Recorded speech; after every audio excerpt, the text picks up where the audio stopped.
नमस्कार दोस्तों, मैं रितेश कुमार मोटिवेशन आर के चैनल में आपका स्वागत करता हूं। और आज का विचार गलतियों पर आधारित होगा। और आज हम अपनी गलतियों से क्या सीखते हैं, अपनी गलत हैबिटों से क्या सीखते हैं, इस चीज़ पर आज हम विचार करेंगे। और इस विचार को सबसे पहले पढ़ते हैं और उसके बाद इस विचार को समझने का प्रयास करेंगे और अपने जीवन की उन गलत आदतों को कैसे अपनी सही आदतों में बदले, इस चीज़ को भी जानने का प्रयास करेंगे। तुम्हारी गलतियां ही तुम्हारी सबसे बड़ी टीचर है। बहुत अच्छा लाइन है। और एक सबसे बड़ी चीज़ है कि आपको इस चीज़ को, इस लाइन को समझने के लिए आपको सबसे पहले खुद को समझना होगा। आप अपने व्यक्तित्व को समझिए, आप अपने रूपों को समझिए, क्योंकि जब तक आप अपने व्यक्तित्व को नहीं समझिएगा, आप अपनी स्थितियों को नहीं समझिएगा, तब तक आप अपने गलतियों को नहीं समझिएगा। क्योंकि गलती जो है वह कहीं न कहीं आपके व्यक्तित्व से ही निकलता है, आपकी स्थिति से ही कहा जा सकता है कि हाँ, ये गलत हैबिट आया है इसमें। तो कुछ ऐसी बारीकी चीज़ है जो आपको यह बतलाती है और ये सिखलाती है, जो आपको दूसरों से अलग करने के लिए प्रेरित करती है। जीवन में सफल होना और असफल होना, यह एक तरह की ज़िंदगी की या एक तरह के जीवन के पल है। आपको हमेशा जीवन में सफल और असफल का जो टेस्ट होता है ना, उसको आपको चखना ही पड़ेगा, चाहे आपकी इच्छा हो या ना हो। वही ये लाइन भी कहती है कि आप जो है ना, कि तुम्हारी गलतियां ही तुम्हारी सबसे बड़ी, सबसे अच्छी टीचर है। कहने का मतलब है कि सबसे पहले आप अपनी गलत हैबिटों को समझिए, आप अपने अंदर की गलत आदतों को समझिए। क्योंकि जब तक आप नहीं अपने अंदर के नहीं समझ सकते, तब तक आप कुछ नहीं कर सकते।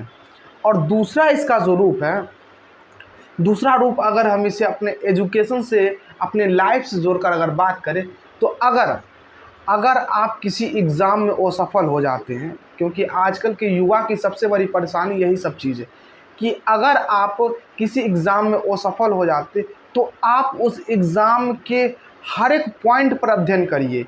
कहाँ पर हम मिस्टेक रहा, किस बिंदु पर हम चूक गए, क्या हम मेरे अंदर त्रुटियाँ रही, क्या हम कुछ नया और कर सकते थे, क्या हम कब से स्टार्ट किए, कुछ समय। और सबसे ज़रूरी चीज़ कि आप जब भी कोई भी काम स्टार्ट करिए, उनको एक रूटीन के आधार पर बांट के करिए। क्योंकि जब तक आप किन्हीं रूटीन के आधार पर उस काम को नहीं बांटते, तब तक आपको कोई प्रेरित करने वाला एक नहीं होता है कि सपोर्टर नहीं रहता है, कि आपको कोई प्रेशर देगा कि चलिए अब टाइम हो गया है, आप इस चीज़ को करिए, ये आपका रूटीन था, इस अनुसार ये चीज़ अभी करना है। तो उसी तरह से एक टीचर के रूप में आपका जो है ना, जो रूटीन है वह ट्रीटमेंट करता है। वो आपको हर हमेशा पुश करते रहता है कि नहीं, आप समय हो गया है, आप इस काम को करिए। और आपकी जो रूटीन होगी वह हमेशा आपको बतलाती रहेगी कि आपको अब ये करना है। तो ये चीज़ आपको हमेशा याद रखना है कि जब भी आप कोई एग्ज़ाम में असफल हो जाए, तो उस चीज़ की हर एक बारीकियों पर ध्यान दीजिए। उनके दाहिना, उनके बायां, उनके ऊपर, उनके नीचे। कहने का तात्पर्य ये हुआ कि आप उन बारीकी पर ध्यान दीजिए कि हम कहाँ मिस कर गए, किस चैप्टर से ज़्यादा क्वेश्चन आया, कौन से क्वेश्चन किस टाइप से संबंधित ज़्यादा क्वेश्चन आया। क्या करंट अफेयर का ज़्यादा पोर्शन था, क्या मैथ का ज़्यादा पोर्शन था, क्या अगर मैथ का ज़्यादा पोर्शन था तो क्या मेरा मैथ मजबूत था या नहीं था।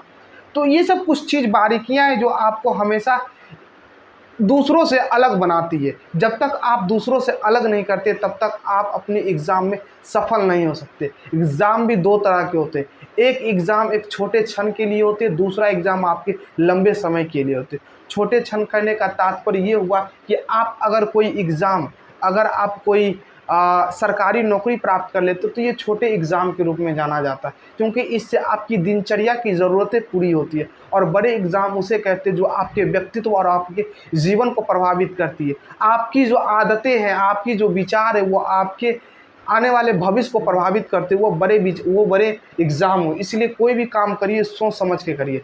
और आज का विचार यहीं तक रखते हैं। धन्यवाद।